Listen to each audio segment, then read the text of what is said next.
conjointement successivement avec le professeur Zeynep Nif, des modalités de la prévention et les modalités de surveillance en prévention du cancer du sein, bien sûr, et on va passer, entre autres, des lésions précancéreuses aussi. Il y a du nouveau, la Haute Autorité de Santé en 2015, elle a codifié cette surveillance et on va essayer de l'exposer ensemble. Déjà, pour bien surveiller les seins en vue de dépister le cancer du sein, il faut déjà classer les patientes en degrés de potentialité différentes de développement du cancer du sein, et ceci est fait justement par les facteurs de risque. Et les facteurs de risque qu'on a étudiés avant à la faculté de médecine sont partagés maintenant en facteurs de risque déjà démontrés, réels, et des facteurs de risque qui sont supposés et qui ne sont pas encore démontrés. Par exemple, l'âge y persiste le facteur de risque le plus important, puisque vous voyez que aux alentours de 50 ans, il y a un pic de cancer du sein, aux alentours de 50 ans, après 50 ans. Sans oublier bien sûr qu'un quart des cancers du sein, on va les voir avant 50 ans, pratiquement, et presque un quart des cancers du sein, on va les voir aussi après 75 ans. Mais le pic de fréquence est aux alentours de 50 ans. Deuxième facteur de risque démontré et validé, c'est le fait d'avoir des antécédents personnels de cancer du sein. Un cancer du sein contralatéral constitue un réel facteur de risque de récidive d'un deuxième cancer du sein, et vous voyez que le risque relatif est élevé dans ce cas.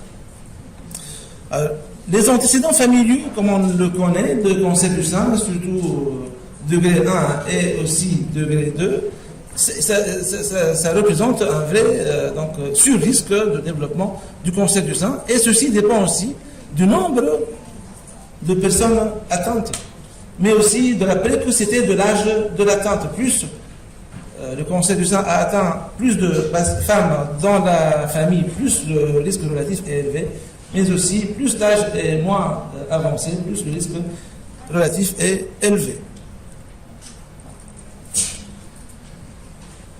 La présence aussi de mutations génétiques.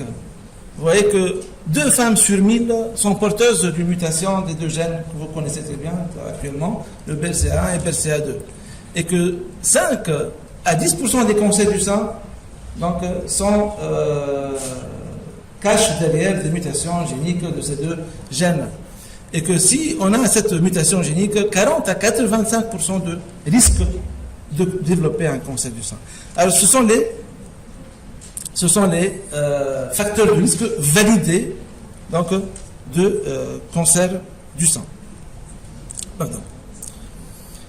Et puis il y a d'autres facteurs de risque actuellement, il faut les connaître, c'est les antécédents personnels des radiations thoraciques, surtout lorsqu'il y a une maladie d'Hodgkin par exemple, et les antécédents personnels de lésions mammaires avec atypie. Donc les lésions mammaires avec atypie représentent un facteur de risque validé actuellement, et il faut savoir, par exemple, surveiller ce genre de patiente pour éviter un cancer du sein.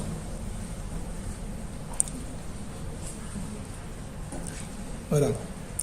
Les autres facteurs de risque qu'on connaît ne sont pas validés et sont encore discutés. Donc un risque relatif qui n'est pas validé, c'est un risque relatif qui n'a pas démontré qu'il donne plus de cancer ou bien plus d'agressivité de ce cancer. Et là, je cite les facteurs de risque qu'on connaît: la puberté précoce, la ménopause tardive, la possiparité, le travail de nuit, la densité mammaire radiologique élevée, tout ça, ça n'a pas démontré que ça donne plus de cancer du sein ou bien plus d'agressivité du cancer du sein. Comment il faut faire ce dépistage du cancer du sein? Alors on va le faire en fonction du risque. Alors si on est devant une patiente qui présente une masse, et cette masse est palpable, et cette masse, plus bien sûr elle présente des signes et des caractéristiques de cancer ou bien de malignité, plus elle est suspecte. Mais dans tous les cas, on va aller explorer, ça c'est évident. Pour les patientes qui n'ont aucun facteur de risque, là, c'est le dépistage de masse qu'on connaît, et on le commence à partir de 50 ans. Malheureusement, on n'a pas de programme de dépistage de masse dans notre pays, mais c'est les recommandations françaises. Donc, on le commence à partir de 50 ans et on finit à l'âge de 74 ans. Ça se base sur une mammographie de dépistage tous les 2 ans. Ça, malgré, bien sûr, même si la patiente est sous THS, par exemple, puisque le traitement hormonal substitutif qu'on utilise actuellement ne comporte pas de progestatif de synthèse, ça comporte surtout la dihydrogestérone, donc il n'y a pas plus de risque de développer un cancer du sein avec ce médicament. Même pour les patientes qui présentent une densité mammaire élevée, donc tout ceci ne représente pas de facteur de risque. Donc ces femmes vont rentrer dans le cadre de dépistage de masse. Tous les 2 ans, une mammographie. Alors, avant 50 ans, est-ce qu'il faut quand même faire un dépistage? La haute autorité de santé française, elle nous répond que non. Ça va juste augmenter donc, les faux positifs. Ça va augmenter les risques d'anesthésie, de traitement chirurgical peut-être, et les risques de cicatrices fibreuses qui vont empêcher une bonne surveillance ultérieure. Donc avant 50 ans, ce n'est pas la peine de faire. Alors pour les patientes ayant un risque élevé de développer un cancer du sein, un risque élevé égale un antécédent personnel de cancer invasif et les lésions précancéreuses. Donc le carcinome, le carcinome canalaire in situ, l'hyperplasie lobulaire atypique, le cancer lobulaire in situ, l'irradiation thoracique à forte dose, donc représente tout ce monde représente des facteurs de risque appelés élevés de développer un cancer du sein, et ces patientes donc doivent sortir de ce cadre, de dépistage de masse. Et ça c'est important.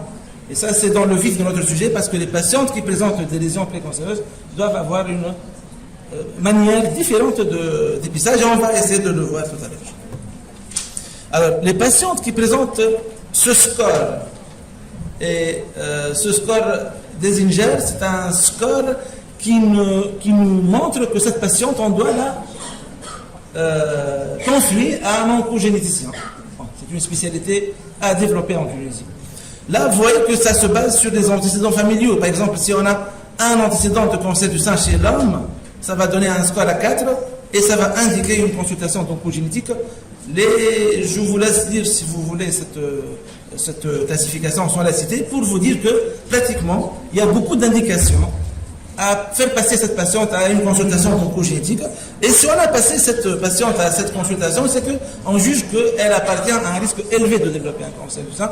Et là, il faut optimiser la surveillance, comme on va le voir tout à l'heure. C'est la surveillance des patientes à risque élevé de développer un cancer du sein.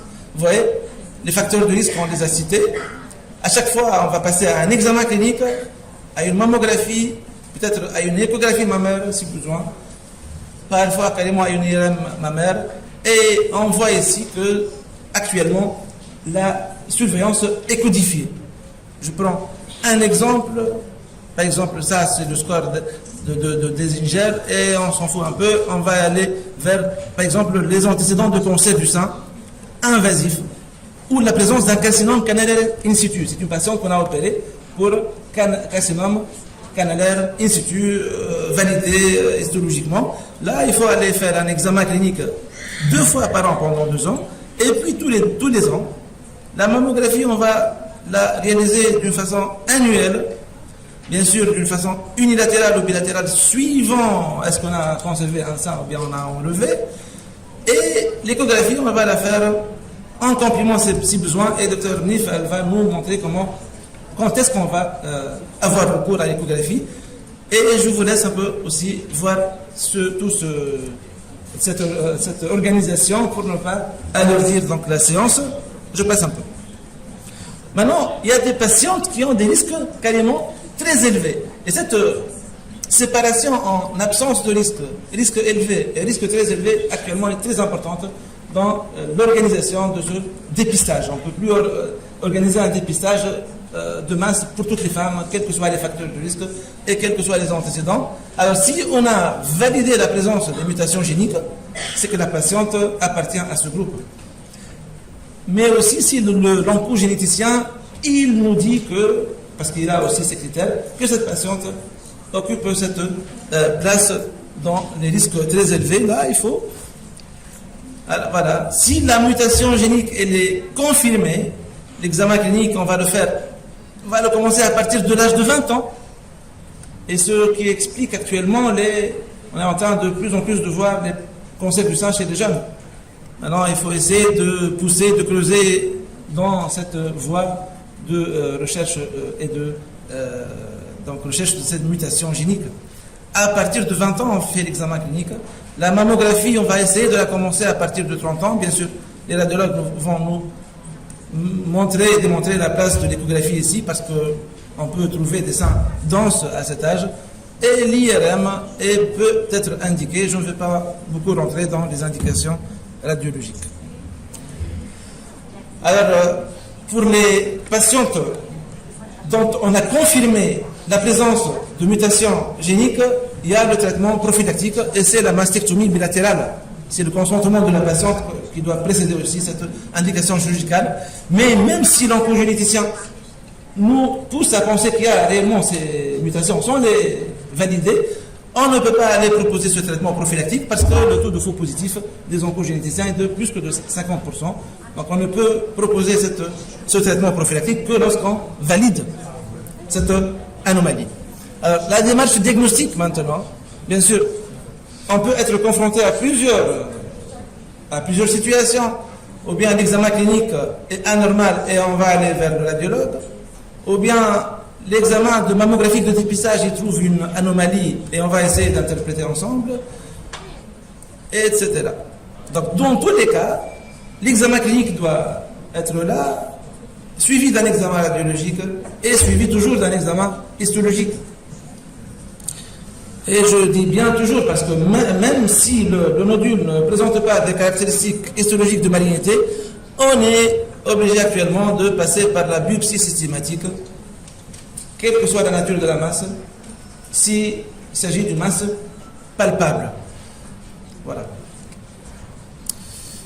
Et puis, dans le cas d'écoulement mammaire, je rappelle que les écoulements unipores récidivantes, spontanés ou hémorragiques représentent donc un élément à surveiller, à vérifier histologiquement surtout. Voilà, pour la radiologie. Alors, il y a des diagnostics différentiels, je passe. Dr Nif, elle va nous présenter sa classification de l'American College of Radiology pour maintenant donner plus de valeur prédictive à cette surveillance échographique, mammographique et autres. Alors, je dis peut-être cette plaque, elle m'a plu, cette information, c'est que, je ne sais pas si Dr Nif va me confirmer, la veille et le jour de l'examen de la mammographie, il faut éviter les déodorants, les poudres, les crèmes, les parfums, parce que au niveau des seins et au niveau des aisselles, parce que ces produits peuvent générer des images artefactuelles pouvant être confondues avec des lésions cancéreuses. Je pense que c'est une bonne information. Il faut éviter donc la mammographie, voilà, on a vu qu'elle peut être de dépistage, de diagnostic. La conclusion de la mammographie va être présentée par le Dr Nif. Elle va les classer et on va comprendre que peut-être les classes, donc 0 c'est un manque peut-être d'exploration. La CR1, PIRATS 1, c'est une mammographie normale et j'en passe. J'en passe parce que, pour dire que les 4 et 5 on vérifie histologiquement, les 3 ça pose un problème, Dr Nif va l'exposer correctement, mieux que moi. Voilà. Alors, l'examen de confirmation est l'histologie. La biopsie, elle doit être faite à chaque fois que la lésion est palpable. Si la lésion est palpable, on peut céder par la microbiopsie, par la biopsie au tricote, par la biopsie au pistolet. S'il y a des microcalcifications à biopsier, on peut céder par la mammographie. Ça va être appelé macrobiopsie stéréotaxique. Et si la lésion est repérée échographiquement, on peut la repérer par ce moyen. Voilà, donc voilà. Les ACR 4 et 5, on les vérifie aussi histologiquement. Et après la vérification histologique, Si il y a pour les ACR4, s'il y a une mauvaise confrontation entre ce qu'on voit en clinique, ce qu'on voit en radiologie et ce que donne la mammographie, avec une biopsie, une microbiopsie, il faut aller passer à la biopsie chirurgicale. Parce que la valeur prédictive positive de la CR4 varie amplement entre 2% et 94%. Voilà, c'est une des places de la biopsie chirurgicale qu'on essaie d'éviter de plus en plus. Voilà. Alors, la biopsie chirurgicale. Avant et jusqu'au jour d'aujourd'hui, dans le service, on continue à faire des biopsies chirurgicales, malheureusement, parce qu'on ne peut pas faire actuellement toutes les biopsies en microbiopsie. On continue à faire des biopsies chirurgicales sur des éléments de présomption positifs en faveur d'un cancer du sein. Et là, on attend l'examen anatomopathologique extemporané et on opère à la suite de cet examen extemporané. Et là, on peut créer des cicatrices de plus et des risques d'anesthésie de plus. Alors, actuellement, la microbiopsie prend de plus en plus de place et il faut qu'elle remplace la biopsie chirurgicale. Mais on continue à faire cette biopsie chirurgicale s'il y a une discordance entre les résultats, ou bien si l'état de santé de la patiente ne permet pas de faire une microbiopsie, même sur le plan psychologique peut-être. Et s'il y a un carcinome lobulaire in situ, alors que les éléments de présomption sont en faveur d'un cancer. Le traitement, on ne va pas en parler, mais je vais parler du suivi post-thérapeutique. Donc, le suivi post-thérapeutique, si on opère un cancer du sein, ça va se baser sur une consultation médicale tous les 6 mois pendant 5 ans, et puis une fois par an. Et sinon, pour la radiologie, on va faire une mammographie annuelle, 6 mois après la radiothérapie, si on a fait une radiothérapie, et puis d'une façon annuelle, et éventuellement associée à une échographie mammaire. Donc, pour résumer, et je finis, donc, il y a le dépistage de masse, il y a le dépistage ciblé. Le dépistage de masse, on le fait pour toutes les patientes qui n'ont aucun facteur de risque. Et le dépistage ciblé, on le fait pour les patientes qui ont des facteurs de risque validés. Les facteurs de risque validés départagent les patientes en risque élevé et en risque très élevé. Et en fonction de ce risque, le dépistage est écrit sur la plaque que je vous ai montrée. C'est un peu long à expliquer et à citer. Sinon, une fois on a opéré la patiente, on peut avoir ou bien une lésion bénigne histologiquement, ou bien une lésion maligne histologiquement, ou bien une lésion précancéreuse. Si on a une lésion précancéreuse après une biopsie fine, il faut aller faire la biopsie chirurgicale. Si on a une lésion précancéreuse à la biopsie chirurgicale, il faut maintenant dépister le cancer du sein en considérant cette patiente appartenir à une masse de haut risque de développer un cancer du sein. Voilà. C'est ce que je voulais dire et merci.